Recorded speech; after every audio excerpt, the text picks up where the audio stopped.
Hi, I am Dr. Tegan Bristow and currently in Saudi Arabia, very far away from Durban and very hot here and not very wet at all.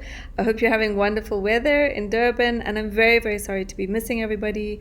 I'm also a member of the DFM board, so sorry not to be there in person and also being with my other board members.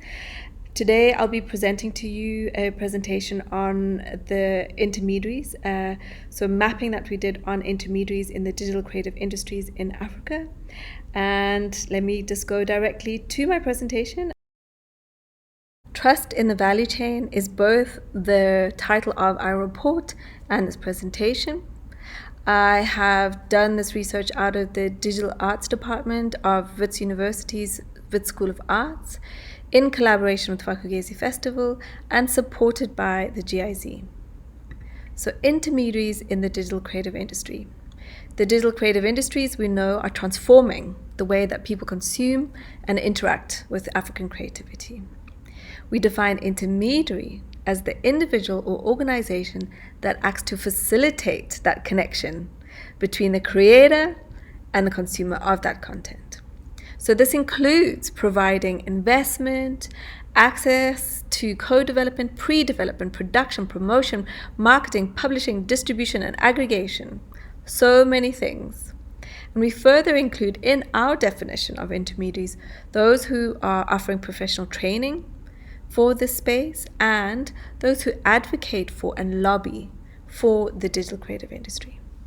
Okay, so in our mapping, what our aims were to understand the extent of the engagement and capabilities of intermediaries in African digital creative industries, to understand their health, to understand the current landscape of actions and roles of those working as intermediaries. What are they doing?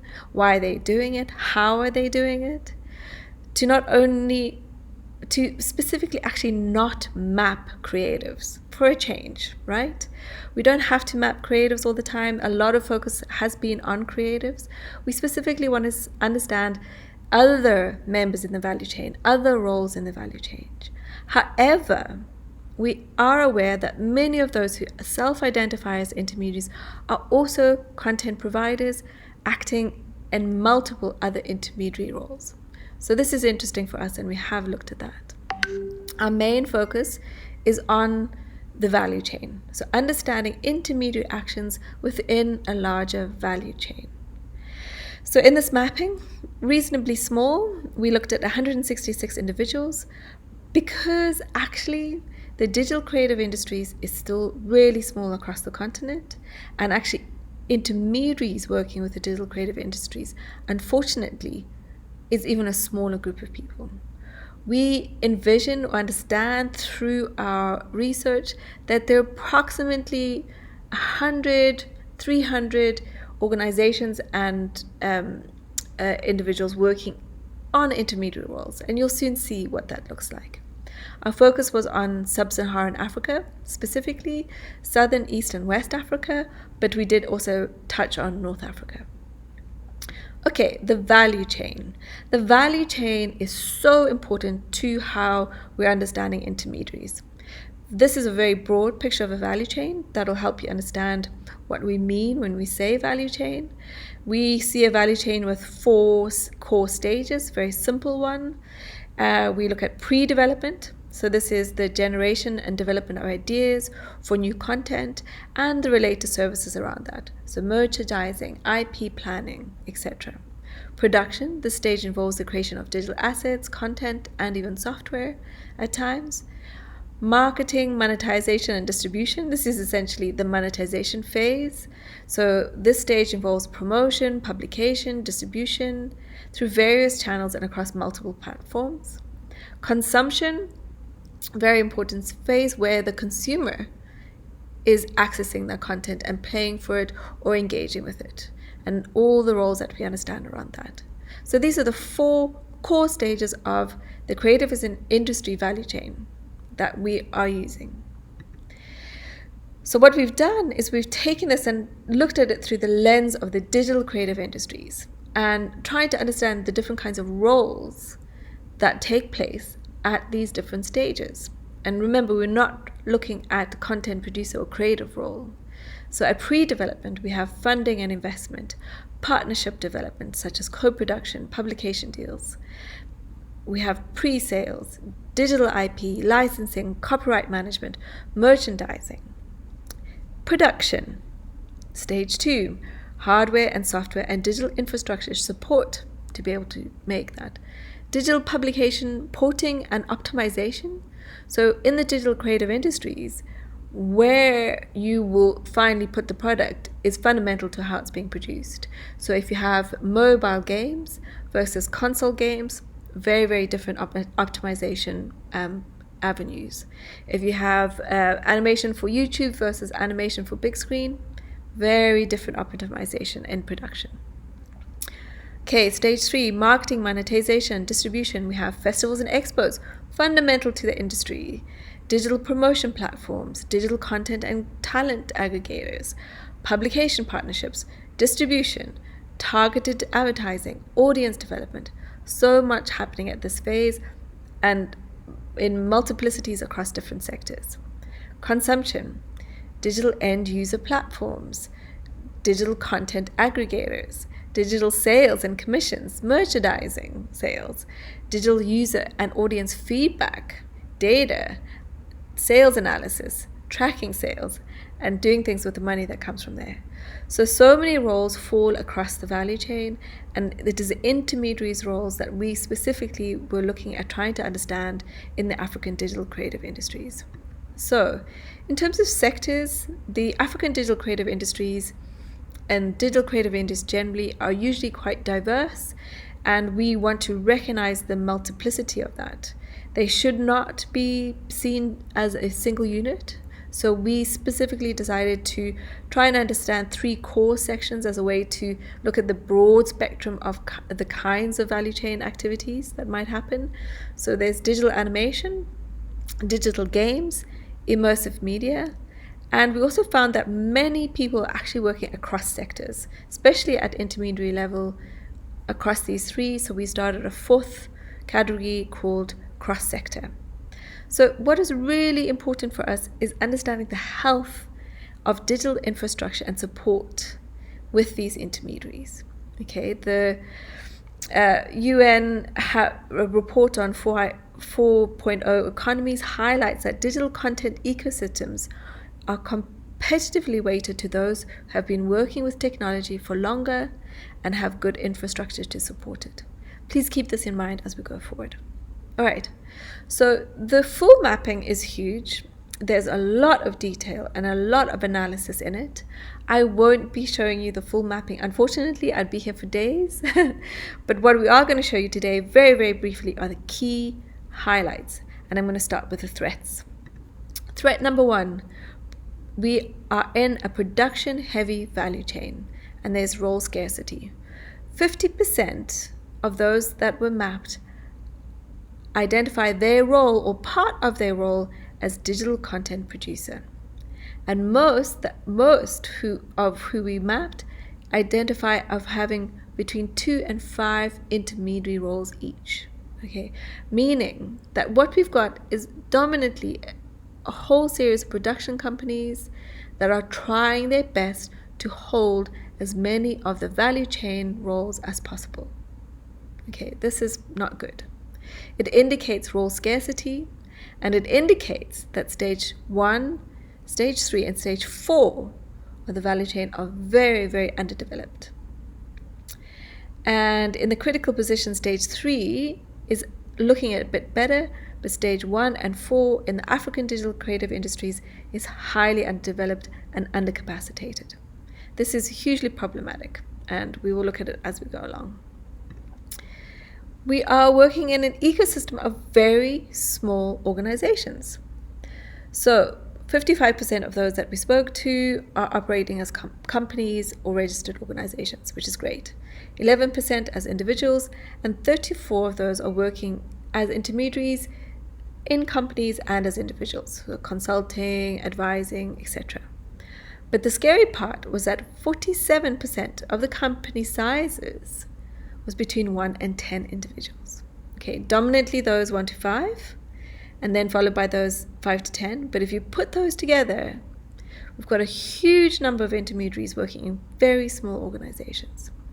So the dominance of small companies in the African DCIs is likely due to the lack of established infrastructure and networks for distribution and intermediary work generally. But small companies are not only limited in their own resources and capacities, but are further limited in their ability to access financing and grow, and being able to support the needs of a value chain. Okay, the next threat, filling holes and not roles.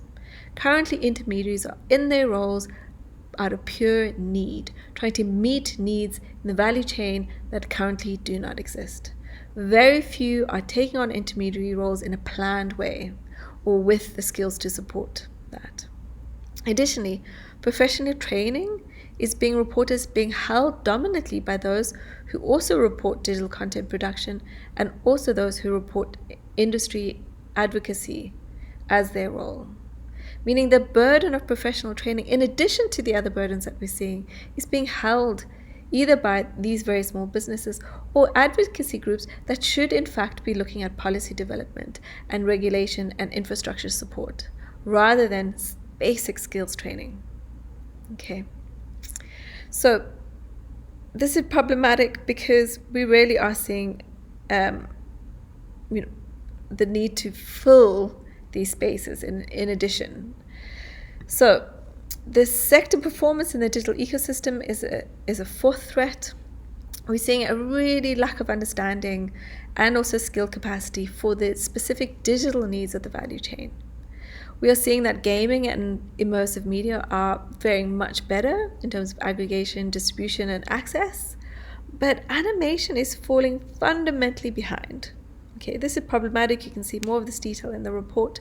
But animation and digital ecosystems are not even on the same page. This is really, really an issue because that means that any kind of distribution, aggregation, or even publication of animation in a digital manner cannot happen in this country currently. It can only happen outside. Meaning that we have other international organizations cornering our markets and cornering our content. All right, last threat of the sort of overview of threats is a critically limited government support. Okay, so we have government support at such a critical low and also very little government understanding of the digital creative industries and their needs. Those that said they do not receive government support made up 74% of the mapping. This is really, really bad. And of those who did receive, which is such a small percentage, we only saw reporting from 5 countries on the whole continent. And 1 country specifically having any kind of support that was lucrative or made any kind of sense. So very, very low government support, very little understanding. Additionally, formal advocacy and industry groups were almost non-existent, and most were members of professional groupings that were happening on WhatsApp or happening through other forums that were really there for professional support around production. So we're not seeing formal advocacy groups that could work with governments to support the needs and understanding of the digital creative industries in Africa. Okay, so a lack of government support can limit the growth and development of the industry in infrastructure, resources, and core development funding, limits the potential of industry skills development, the ability to produce high quality work, and to reach wider audiences. Okay, and the lack of this support also means a lack of education, a lack of resources, and a lack of training, make it harder and harder for people to enter into the industry as it needs to grow. So what we see here as a combination is that we have these very, very small companies, a production-heavy value chain, the burden of filling holes and not roles, limited skills in very small companies with no policy or infrastructure support.